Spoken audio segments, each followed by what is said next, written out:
मुक्तेश्वर महाराज की जय। नागपंचमीची कहाणी।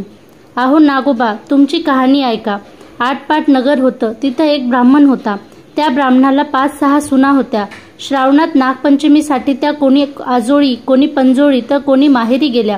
सर्वात धाकटीला माहेरचं कुणीच नव्हतं। तेव्हा ती जरा नाराज झाली, पण मनात म्हणाली, माझे सर्व संबंधी नागोबा देव आहे, नागोबा मला माहेराहून न्यावयास येईल। तिच्या मनातील तो दृढभाव पाहून शेष भगवानास तिची दया आली। ब्राह्मणाचा त्याने वेश घेतला व त्या मुलीला नेण्याकरिता आला। ब्राह्मण विचारात पडला। त्याने आपल्या सुनेला विचारलं, तिनेही हे माझे मामा आहेत असं सांगितलं। ब्राह्मणानं तिला जाण्यास परवानगी दिली।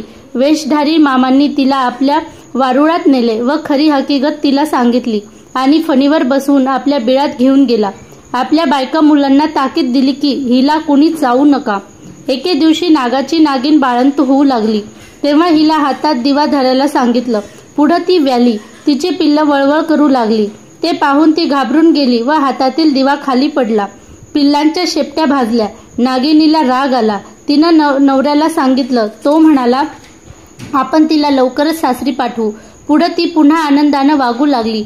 एके दिवशी त्याने मुलीला भरपूर धन संपत्ती दिली व मनुष्यदेह धारण करून तिला आणि सासरी पोहोचवली। इकडे नागाची मुलं मोठी झाली। त्यांनी आपल्या तुटक्या शेपटीबद्दल आईला विचारले। तिनं मुलाची हकीकत गोष्ट सांगितली। त्यांना राग आला। सूड घ्यावा म्हणून ते तिच्या घरी आले। तो नागपंचमीचा दिवस होता। हिनं पुष्कळ वेळ भावांची वाट पाहिली।